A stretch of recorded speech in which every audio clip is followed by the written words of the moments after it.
Hazırıq. Hazır. 3, 2, 1. Motor. Laqadanq. Təzə başlam. 11-ci bölümdür. Keçən bölümdə heç nə eləmədik. Soymadıq, yəni. Biz nə vaxt soyunacaq? Nəsə onu bayramda tartışırıq.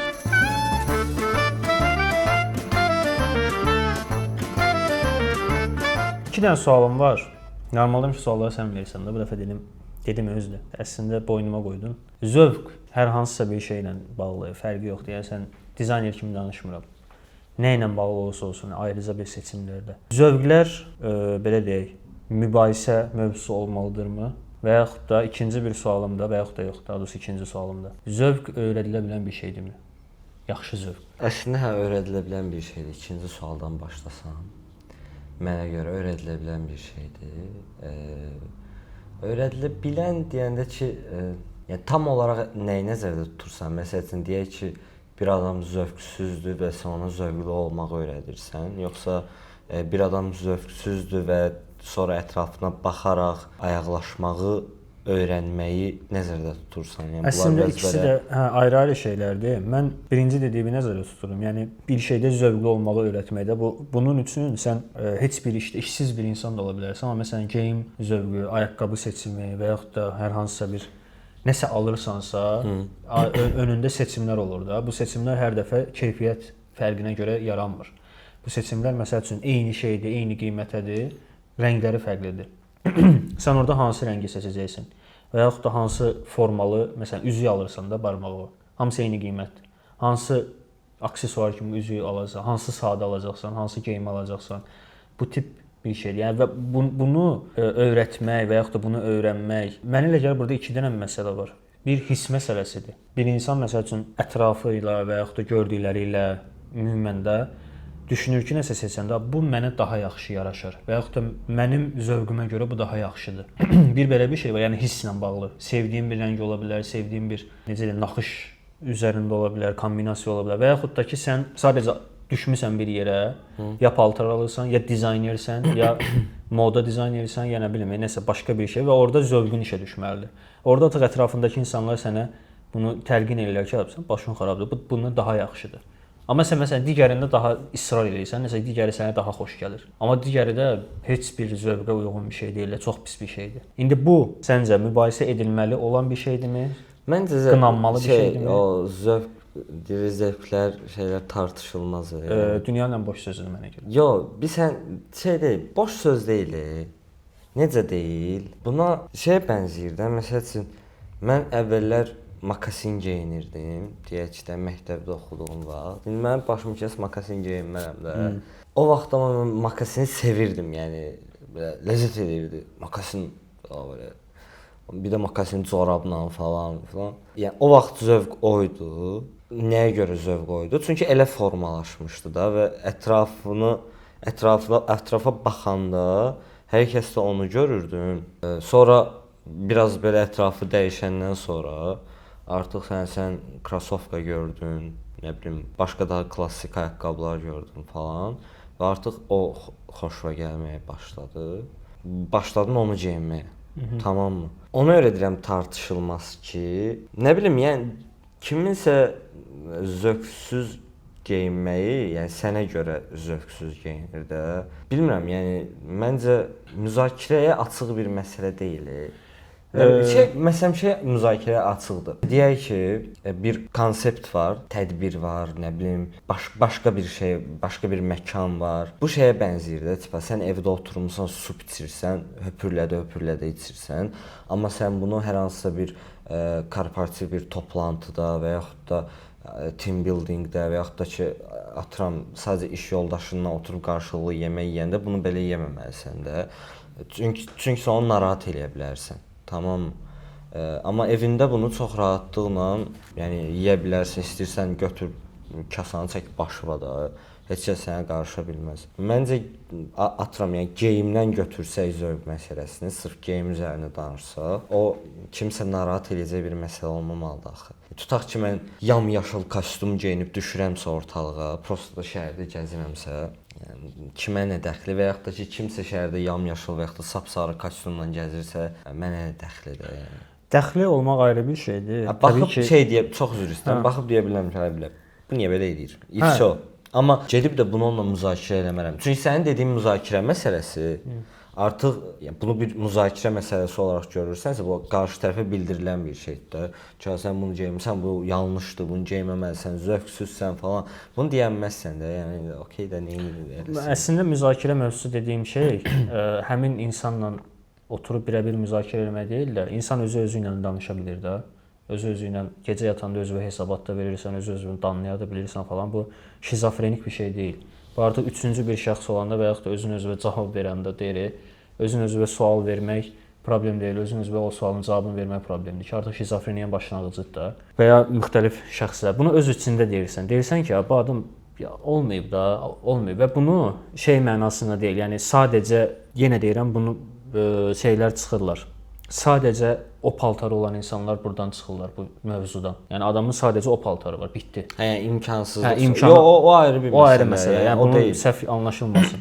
Amma həqiqətən normal imkanı var və bir-birinə o qədər əlaqəsiz şeylər geyinir və bunu sən öz içində hansı ki məsələn o pul verib onu alacağına gedib yarı qiymətinə bəlkə də trend yoldan atıran daha normal bir look sifariş eləyə bilərdi deyirsən. Və bir də şey məsələsi var, çox üzr istəyirəm. Məsələn, təzə paltar alanda və o təzə paltarı geyinəndə o istərsən bir dopamin səviyyəsi falan belə vurur, belə özünü daha gümrah hiss edirsən. Bir də sən şeyi düşün, məsələn, həmin o atıram sapsarı kostyumu geyinən adam hal-hazırda elə hiss edir. Başa düşdün onu geyinəndə və o ondan xoşbəxtdir. Məsələ dediyim kimi, ya təkcə adamın bir də təkcə niyə sarı kostyum olsun da, o ayrı bir məsələ. O onu, yəni o onun içində, o kostyumun içində özünü belə xoşbəxt hiss edirsə, düşünürəm ki, dediyim kimi, yəni bu başqaları üçün müzakirə bir mövzusu olmamalıdır. Bir də belə bir şey var. Məsələn, mən bunu arada TikTokda falan görürəm. Qaqaş gəlir Lamborghini ilə, tamam, çox milyoner bir qaqaşdır. Hətta rusdur, səhv eləmirəmsə. Düşür Lamborghini-dən, bura sapsarı kostyumdan. Bura çox yaraşır. Çox yaraşır da bura. Sapsarı kostyum və ayağında şəpit. Bildiyin şəpit. Baxırsan, kulturnu da belə özüdür. Biri də var idi burada Monacoda. İmkan mı rol oynayır yoxsa kasıba mı yaraşmır? O biraz belə yox, o şey var da, hər bir kostyum, hər bir paltar ümumiyyətlə o tip insanlar, yəni multimilyoner insanlar da paltar almırlar, paltar tikdirirlər. Okay. Və paltar nə qədər rəng olaraq uyumsuz olsa da normaldır. Bir insanın əyninə olan paltar istənilən rəngdə məncə onu tutur. Və rəng olaraq da məsələn insanı açan rənglər var da, bu adamın ətrafında illaki bir dənə stilist olur. İllaki olur. Bərbərindənmi, paltar tikən dərzidənmi, illaki biri olur. Yəni mümkün deyil o tək başına ona qərar versin. Çünki bəzi şeylərdən sonra məsələn Monacoda da şey idi, TikTokda da görürəm, Monacoda qaqaşdı. Hər dəfə düşür və şey eləyir, maşını ayağı ilə sürüb. Şəpini qoyur və hər dəfə düşdüyü look mindiyi maşından eyni rəngdədir. Hələ. Yəni bunu necə dəfə Nivada sürür, bura. Və hər dəfəsində də fərqli və çox yaxşı maşınlar olur da. Yəni sən 7-8 dənə videosunu görmüşəm. Hər birində ayrı rəngdədir və şəpiyindən tutmuş paltarına qədər patsvetdir də rəngdə. Hə o hər dəfə yaxşı bir şeydirmi? Yox. Prosta bu adam bununla xoşbəxt olur. Amma o məsələn deyirsən yaxşı bir şeydirmi, yoxmu? Məncə yaxşı bir şeydir. Niyə də yox?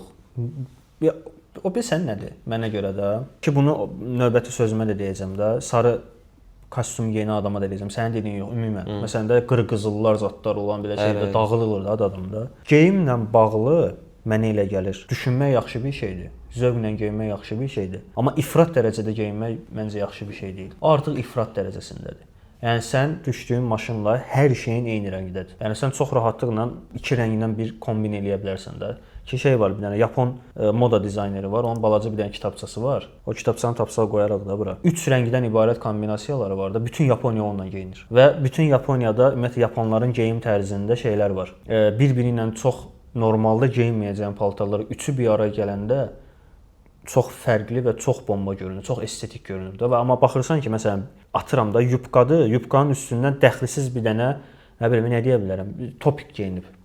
Hansı ki, uzun yubka ilə o topik getmir normalda. Amma onun üstünə bir dənə də başqa bir çanta qoyur və bütün rəngləri o kitabçaya uyğunlaşdırır. O qədər qəşəng görünür ki də, 3 ayrı-ayrılıqda bir-birini araya gəlməyəcək şey araya gətirirlər və ortaya çox qəşəng bir mənzərə çıxır. O kitabçada həqiqətən var da, məsələn, göy, ağ, nə bilim, bej rəng var. Hə, tövsiyə edirlər ki, bu rəng üçü bir-biri ilə uyğun gəlir.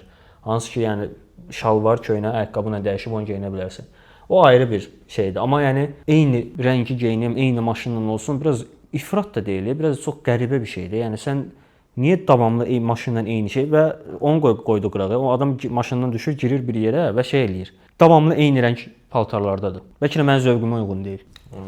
Ola bilər. Odur da, məsələn, ona görə müzakirəyə açıq deyil də. İkinci bir məsələ də şeydir. O sən dedin, sarı köynək geyin, sarı kostyum geyinən adam, onu geyinəmə çox xoşdur. Məncə onun xoşbəxtliyi ilə normal həmişə geyindiyi tərzdə bir paltar alan adamın xoşbəxtliyi eyni deyil. Çünki onun xoşbəxtliyi diqqət çəkmək üzərindədir deyə düşünürəm. Çünki qızıl, zinət, nə bilim, şey var da. Bir ara məsələn mən birinci görəndə çox təəccüblənmişəm, o çox məncə qəşəng görünürdü. Şeyin Weekendin belə palma kimi saç var, onun əvvəlkindəki saç yadındadır. Top qaldırıb yuxarı və daraq var. Davamlı daraqla gəzir və bildiyimiz sarı daraq var, ən şey daraq da, yəni onunla gəzir. Tərz odur. Çox qəribə bir şeydir, amma çox qəşəng yaraşır deyə. Və o saçdan daha yaxşıdır. 100% o saçı heç sevmirdim, yəni. Ondan sonra məsələn şey dəyişir də, trend dəyişir və yaxud da diqqət çəkmək üçün Weekend diqqət çəkmək üçün nələrsə edə bilər və yaxud da diqqət çəkmək üçün deyil də nəyisə modaya başlatmaq üçün eləyə bilər. Çünki musiqi dünyasındakı ən belə deyək, zaten şeydə olan insanlardan biridir. Öz yolu ilə getməyən, fərqli bir stil çıxardan və həqiqətən bununla məşğullaşan insanlardan biridir. Amma yəni sarı kostyum, qırqızıl falan dağılır da bu adam. Baxırsan ki, fısıllıq çərkəsinə oxşur, amma dağılır da bu adam, yəni. Nə çərkəsi? Fısıllıq. Onu ilkindən öyrənmişəm. Şey də belə kol-kos. Özü bu gün deyir şeydir. Fısıllıq çərkəsi o birisindən biraz böyük olur, özü də koriçniv olur. Biz onu tuturduq deyir, sinifdə qızları qorxudurduq. Deyirəm, normal yaşayışın olmayıb da sənin də. O çəyirtkə Allah bilir o qəbilədəki RLS-dən mutasiyaya uğrayacaqmış. Sən tutub onu qızları qorxudursan. RLS işləyir? Yox. Bağlayıblar. Hə, 2011-də bağlanıb. Çoxdandır. Və deyilənə görə RLS hündür olduğu üçün belə bir şua yayır da. O şuadır əslində və bu arada bu yaxınlarda səninlə də müzakirə etdik. İranın ətrafındakı Amerika radarları ərəb ölkələrində, İraqda olanda İran tərəfindən vurulub, məhv edilib bütün radarlar. O radarlardan sonra bütün çaylar, göllər, nə bilim, su bəndləri hamısı başlayıb aşıb daşmağa su ilə və yağış yağmağa başlayıb dəhşət dərəcədə. Hətta bizdə də yağdı. Bizdəki yağışın da səbəblərindən biri də odur. Yəni normadan artıq yağması. Yağacaq deyib yenə. Hə. Və şeydir. Qəribədir. Bataqlığa, çöllüyə çevrilən yerlərə həyat gəlib, heyvanlar qayıdıb falan. Ümumiyyətlə bir yerə həyat gəlməyinə şeyi göstərsə heyvanların ora qayıtmalıdır da. Hətta mən deyilənə görə Urmiya gölü belə bu templə getsə qayıda bilər. Çünki Urmiya gölü tamamilə quruyub, məhv olub yəni. Adi ölkəmdəki su anbarlarının su səviyyəsi nə qədər qalxıb? Kür bir ara quruyurdu. Həyəcan təbili çalmışlar. Hardasa bir səhv etmirəmsə keçən ilin yay ayları idi. Kürlə bağlı çox ciddi bir problem var idi. Hətta necə yenidən onu restavrasiya edib şey eləyə bilərlər, onun üzərinə danışıqlar gedir. Və 2 gün bundan qabaq mən Kürün bir körpünü yuyub apardığının video kadrlarını gördüm.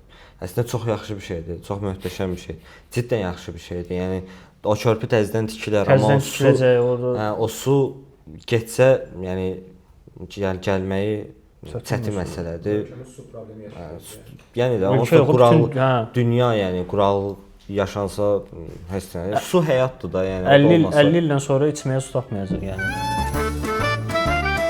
Sənə görə dünyanın ən mühüm dünya tarixinin, insanlıq tarixinin, sənə görə insanlıq tarixinin ən mühüm 3 kəşfi nədir? Məncə də E hərfi. E hərfi? Məsələn, bir dənə kitab var idi, fransız dilində yazılıb. Kitabın üstündə böyük bir dənə E hərfi var. Kitabın mövzusu E hərfi ilə bağlıdır. Kitab yazılan cümlələrin heç birinin içində E hərfi yoxdur. Mənzərəsi İnanılmaz bir şeydir. Adam necə yazıb onu bilinmir. Fransız dili həm zəngin dildir, həm də E də bizdəki ə qədər çox işlənən bir şeydir da, hərfdir də. Biz o font məsələsində nə qədər bir dənə E hərfi yoxdur içində. Dəhşət. Bir dənə qapağında var. 3. Məncə birincisi oddur. Alov. Yəni zaten o olmasaydı hal-hazırda məncə yenə mağaradaydıq. Yəni də, yəni çünki o zaten səbəb olub da. inkişafa, bişmiş ət səbəb olub da inkişafa.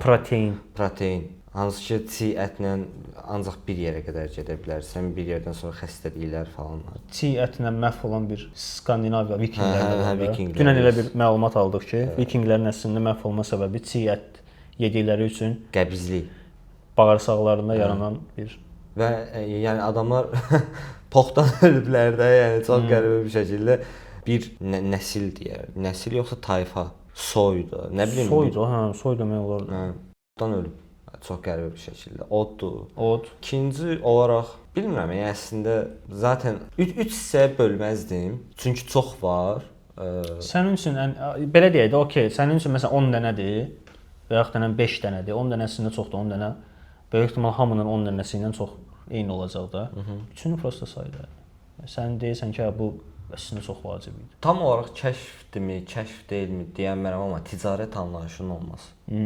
Maraqlıdır. Hansı ki puldan əvvəl kəşf olunub. Yəni bu düyü verib toyuq almalar var. Natural təsərrüfat. Yəni məndə olan çox şeyin yarısını sənə verib, məndə olmayan şey hansı ki səndə var, onu almaq kimisindən də. Yəni ticarət anlayışının yaranması ümumiyyətlə alıb vermə mədəniyyəti deyim də. Zordur. Budur. Üçüncü nə ola bilər? Üçüncü də çox da şeydir, amma yəni bəlkə də nəqliyyat prosta ümumi götürsək. Hardansa hara getmə. O əslində çox ümumidir. Məsələn, ümumi də yəni atdan belə başlayır da o. Hə. Əslində. Amma yəni atdan başlayır deyə bilərsən, atdan bir yerə qədər gedərsən də. Nəqliyyat və nəqliyyatın sonrakı gətirdiyi sürət də bildiyim necə.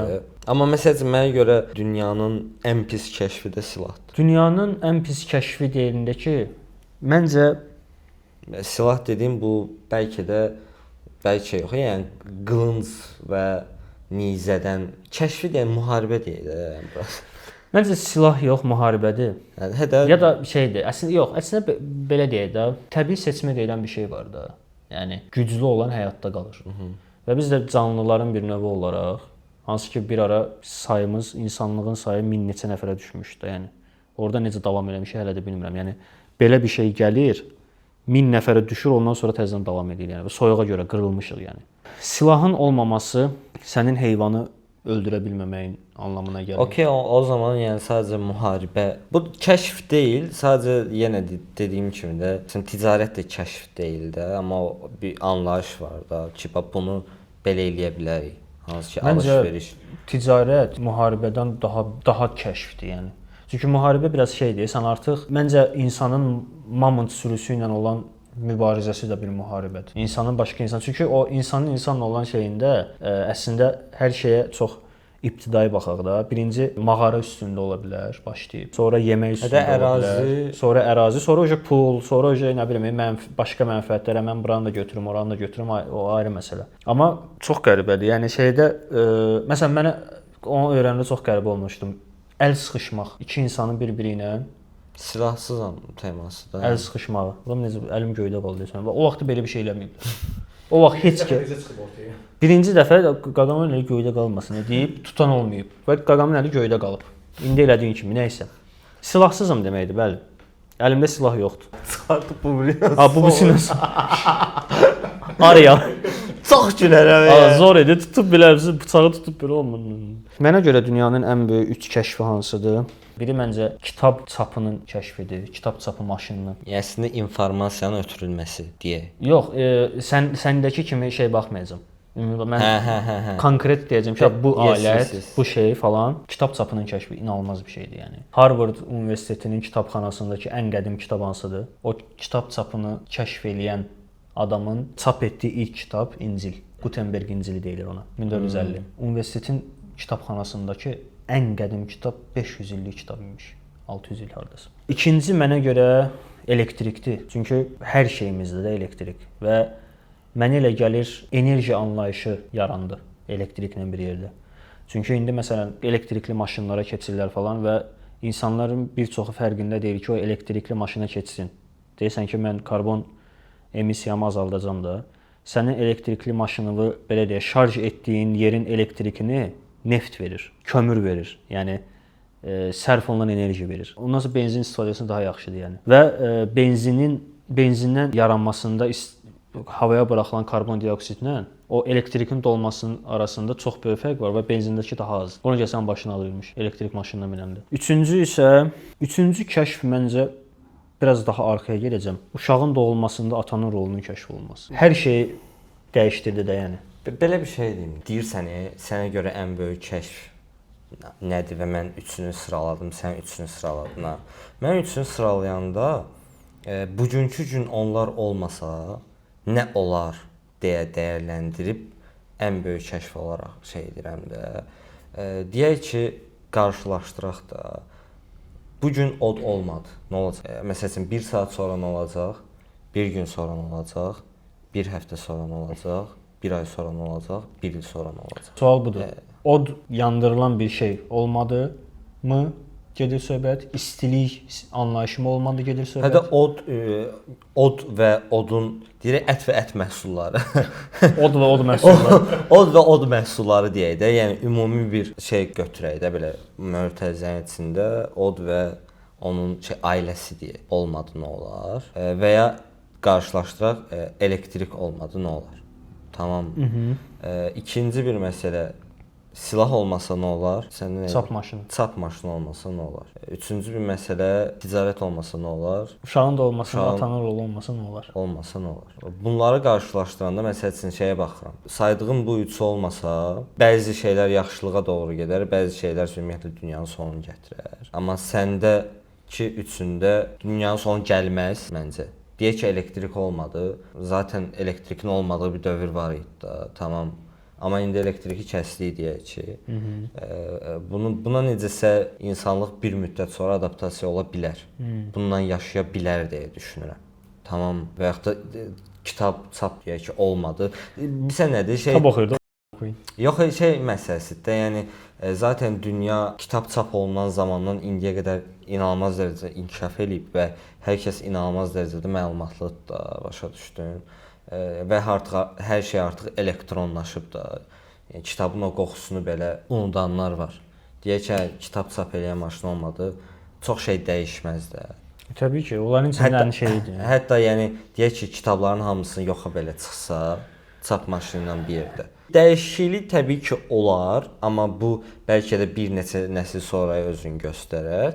Amma çox da nəsə dəyişər deyə düşünmürəm. Sırf ümumi insanlıq və yaşam adına deyirəm də. Başa düşdün? Üçüncü nə idi? Uşağın doğulmağında atanın. Uşağın doğulmağında atanın rolunun olması.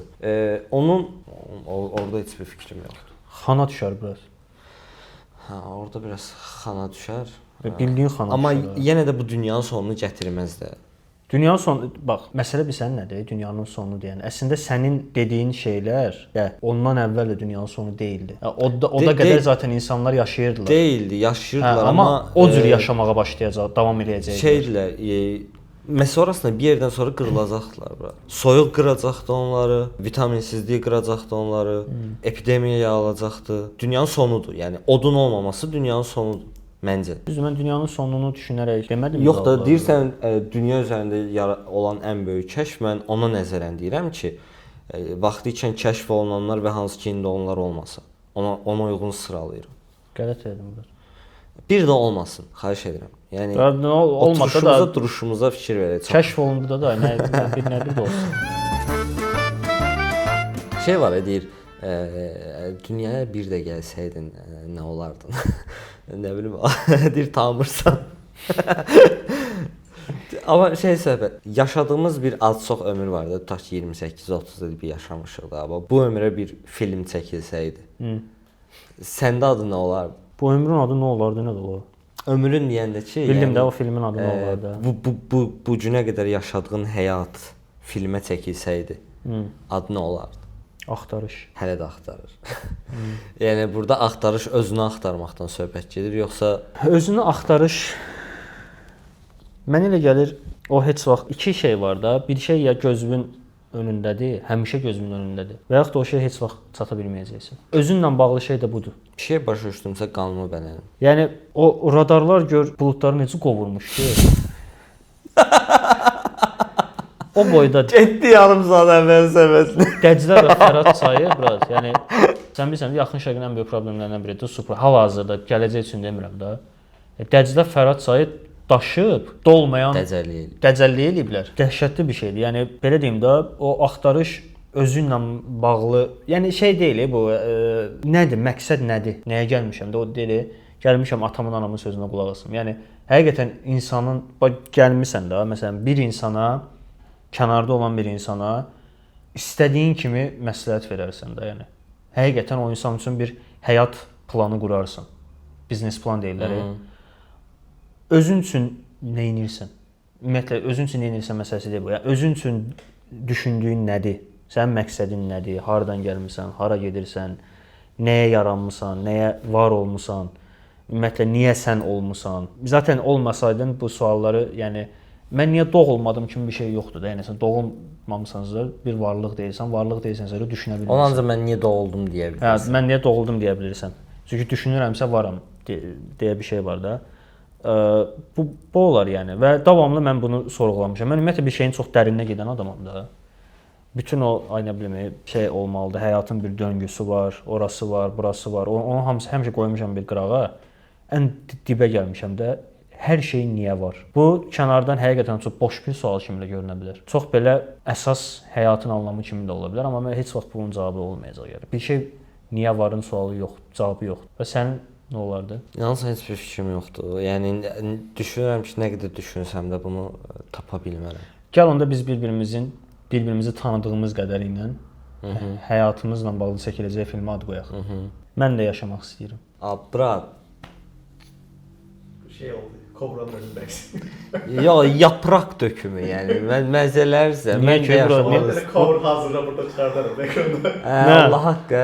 Mən də yaşamaq istəyirəm. Amma məzələrsən bura gül kimi şeydir. Ya mən onun həyatı ilə bax. Yaxşı, tamam. Hara gedirsən bilet. Səni uçmağa öyrədəcəm. Bəy namusu. Yaxşı, sən denən. Məncə sənin həyatın barəsində kino çəkilsə, oğlanlığın simvolu. Brat, məncə bəy namusundan yaxşıdır. Brat, 2 dənə seçimimiz var. Ya da Səncə bəy namlı, brat, neysə, bu son. Mən yenə dağlara qalxdım. Mən yenə dağlara mı qalxdım? Bilmirəm, neysə, bu kino söhbətin bağlı ya. Açıq ürəyim sıxıldı. Özüm də kinoya baxanda öyrəm. Sabahdan başlayırıq da qaçmağa. Sabah çempion oldu. Halal olsun. Neçə vaxtdır qurulub o komanda? 3-4 ildir var? Yox, 3-4 il deyil, amma biraz var, amma təzədir yəni. Təzədir və göstərdiyi nəticələr məncə Azərbaycan futbolu üçün çox yaxşı nəticələrdir. Hansı ki, ondan illər öncə yaranmış klublar var, heç nə eləyə bilmirlər, eləmək istəmirlər. Bilmirəm nədir məsələ. Qarabağ dünya uduzdu, onu pis oldum. Uduzmağına pis olmadım, uduzduğu komandaya görə pis oldum. Sizdə xışlanacaq kommentlərdə. Səncə bir komandanın heç vaxt belə deyək də, belə ehtimal olunur ki, heç vaxt Çempionlar Liqasını qazanmayacaq. Ona görə də Çempionlar Liqasına deyil də, məsələn, Konferans Liqasına düşüb, orada çox böyük şansının olması mı? Yoxsa nə olursa olsun sadəcə qələbəyə oynaması. Böyük dənizdə boğulmaq lazımdır. Lazımdır. Böyük dənizdə boğulmaq lazımdır. Nəyə görə böyük dənizdə boğulmaq lazımdır? Bəlkə gələn dəfə? Bilmirəm. Gələn dəfə falan bilmirəm. Mənim düşüncəm nədir bu şeydə? Məqsəd hər zaman çiyel olmalıdır. Hər zaman çiyel olmalıdır. Hə, o an üçün, o il üçün olan transferlərin, o il üçün olan sənin biraz şansın və yaxud da ki, oyunçuların yaxşı yanaşmaması falan səni gətirib Konferans Liqasına sala bilərsən, orada nəsə qazana bilərsən, yarım finala kimi gedə bilərsən falan, o ayrı bir məsələ. Amma sırf düşüncə olaraq ki, çiyeli boş verim, Avroliqanı boş verim, konferansa düşüm, bu məncə yaxşı bir yanaşma deyil. Bu səni böyük bir komanda eləməz. 5 yeməzsən, böyüyəməzsən. Hə, yəni böyük komanda olmaq üçün hər zaman hədəf yuxarı olmalıdır. Şeydə də var bu belə loru dildə də deyirlər, çox istə ki, aza sahib ola biləsən də, yəni çox istəyən də azdan da olar. O başqa bir şeydir. Amma zaten sənə heç şeyin garantisini vermir ki, sən çiyeli istədin deyə konferansı götürənmədin, bu konferansa getsəydin onu götürə bilərdin. Elə bir garanti də yoxdur. Ki zaten konferansda oynayan komandalar elə belə komandalar deyil də, nəhəng komandalardır. Öz liqalarında çempion olmuş komandalardır. Öz liqalarda nə bilim, İngiltərə liqası var, İspaniya liqası var. Yəni bunlar elə-belə komandalar deyil. Onlarla baş çıxartmaq çətin məsələdir. PSG, Bavariya. Mən bunu hardasa bizim 2-ci bölüm idi, 3-cü bölüm idi demişdim. Ondan əvvəl də demişdim. Baxmayaraq ki, hal-hazırda ümumi hesab 5-4-dür. PSG-nin xeyrinədir, amma Allianz Arenada çox möhtəşəm bir oyun keçiriləcək. Çox maraqlı bir oyun olacaq və məncə kompaniya Alman maşınını çox yaxşı idarə eləyir. Zaten Bayern München çox köklü bir komandadır və adamlar fərqi yoxdur, oyunçular kimlər gəlir, kimlər gedir və yaxud da baş məşqçi kim gəlir, kim gedir. Hər zaman disiplinli olublar və belə deyim də bir idealları var, ya bilmirəm, prinsipləri var. O prinsiplərə qulluq edirlər, fərq eləmir. Qabaqlarına 10-cu diviziondan da komanda gəlib çıxsa, adam 20 dənə qol atmış olsa belə 21-ci qol üçün yenə də can atırlar. Çox manyakça bir şeydir. Amma çox sevdiyim bir yönləridir. Yəni heç vaxt silahı əldən yerə qoymur da, çox maraqlıdır. Yəni Dadi baxıra kimi oynayır. Ki zaten PSG-nin axırıncı oyunda da 5-2-də dedin ki, yəni hər şey bitdi. Bayern München üçün hər şey bitdi, amma adamlar sübut edir ki, yox da heç nə bitməyib. Hal-hazırda kompaniya zaten mətbuat konfransında da bildirdi ki, şot 1-0-dır. Və onu 1-0 olaraq düşünmək inanılmaz bir motivasiyadır. Hələ Bayern München üçün o 1-0-ı geri dönüş eləmək çox belə boş şeydir. Hansı ki PSG ilə bir oyun əvvəl Bundesliga-da idi, səhv eləmirəmsə. Bundesliga-dadır da. Hansısa bir komanda ilə oynayırdı. Birincisi 3-0 düzürdü. İkinci hissə 2 dənə, 3 dənə oyunçu saldı oyuna, 4-3 apardı oyunu. Və başa düşürsən ki, həqiqətən də Alman tankıdır. Nəhəng komandadır, köklü komandadır. Çox ləzzət edir və həqiqətən zövq alır. Yəni mən uzun müddət idi ki, TL-də belə oyun izləməmişdim. Tenis kimi. Belə oyun həqiqətən izləməmişdim. Bu arada Kvaratskhelia möhtəşəm oyunçudur. İnsan istər-istəməz fəxr eləyir. İndi Gürcüstandır, biz tərəflərdir falan da. Yəni bizə yaxındır deyə çox ləzzət edir. Belə adam xarizmadır. Arda Gülərin özü olsun. Yəni Bayerə atdığı 2 dənə qol, ştrafdan qol vuranda inanılmaz bir adam qürur hissi keçirdir ki, yəni Türk balası, yəni Neuerə sol ayaqla ştrafdan çox möhtəşəm qol vurdu. Özü şeydir, saldı özü qapısını. Qapısı yəni bilmədi nə eləsin. Mən yarım finalda PSG-nin udacağını düşünürəm və ekstraya gedərək PSG udacaq deyə düşünürəm təbii ki. Enrique Barcelona oyun sisteminin mi deyə, akademiyasının mı deyə və yaxud da ümumiyyətlə İspan futbol şeyinin mənə elə gəlir Guardiola'dan sonraki ən yaxşı məşqçisidir. Çox, yəni adam elədi də, Mbappé ilə bir dənə danışığı var onun da. Lider olmaq istəyirsənsə müdafiədə də oynamalısan. Və sonra Mbappé getdi. Daha sonra dedi. Prezident buna dedi ki, Mbappé gedib də Vinicius alaq. Və dedi ki, Messi var idi sənin komandanda. Sən nə danışırsan? Onunla belə sən çeylə götürə bilməmisən. İndi imkan ver biraz mən öz havamı çalım. Adamlar çox 2 ilin sonunda deyirsə nəticə verəcəm də və həqiqətən gəldi çeyli götürdü. Qəribə bir məşq texnikası var. Deməli, yüksək tempdə kardio elətdirdiyi və məşq elətdirdiyi oyunçuları kardionu kəsir və tez bir zamanda orta çətinlikdə bir riyaziyyat sualı verir oyunçularına və yaxud da məntiq sualı verir və çox tez bir zamanda, məsələn 3 saniyə o suala sən cavab verməlisən hesablayıb. Və bu oyunçularda ki, onun statistikası da var da, oyunçularda təzyiq altında və yüksək kardioda qərar verməni inanılmaz artırıb. Ona görə adamlar 3 pasla dedilər, hücumdadılar. Yəni Vitinha'sı olsun, nə bilim, Kvara zaten deməyə ehtiyac yoxdur. Dembele, mənə elə gəlir Dembele, yəni dünyanın ən underdog insanlarından biridir də. Sən dağılacaqdı, amma adam qazandı, yəni Ballon d'Or qazandı və bunu Enrique elədi. Məncə PSG götürəcək və bu finalın, bu görüşün qalibi də məncə Chelsea götürəcək təbii ki, yəni buna. Yox, bu görüşün qalibi zaten Chelsea götürəcək. Atletico Arsenal ümumiyyətlə, yəni o komandaların yarı finala qədər gəlməsi heç yaraşmırlar. Ümumi olaraq o komandalar məncə futbola yaraşmırlar, ayrı bir məsələ. Yəni futbola haram bol deyirlər. Oynadıqları oyun, sistem heç o deyil də. Yəni biri sırf müdafiə oyunu oynayır, digəri ümumiyyətlə bilmir nə oynayır. Mən heç nə yox, Declan Rice'ın keçən sezon Real Madriddə 2 dənə ştrafı, yəni hələ də onu həzm eləyə bilmirəm ki, onu necə elədi yəni. O adam indən belə ştrafdan qol vurmayacaq. Və o vaxta kimi də ştrafdan qol vurmamışdı yəni. Adamın karyerasında 2 dənə ştrafdan qol var. İkisi də eyni oyunda Real Madriddə. Çox dəxlisizdir də, başa düşdün. O deyir təzə şey gəlir. Videoların birində deyir. Təzə bələdiyyə sədri gəlir, deyir ki, şeydir.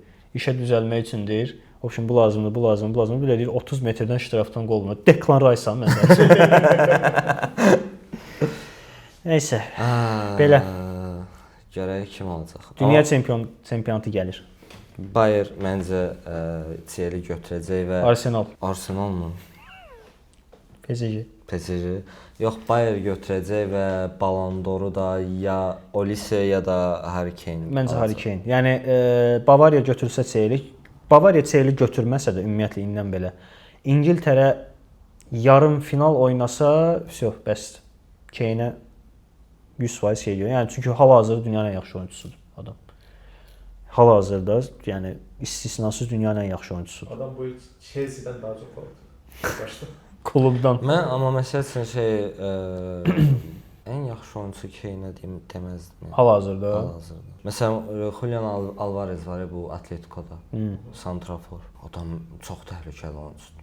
Çox təhlükəli. Təhlükəli oyunçudur. Prosta Kane o qədər çox yönlü bir santrafordur ki, yəni klassik santrafor deyil, həqiqətən şeydir. Biraz belə nəsə var ya. Hə, winner Benzema. Yes.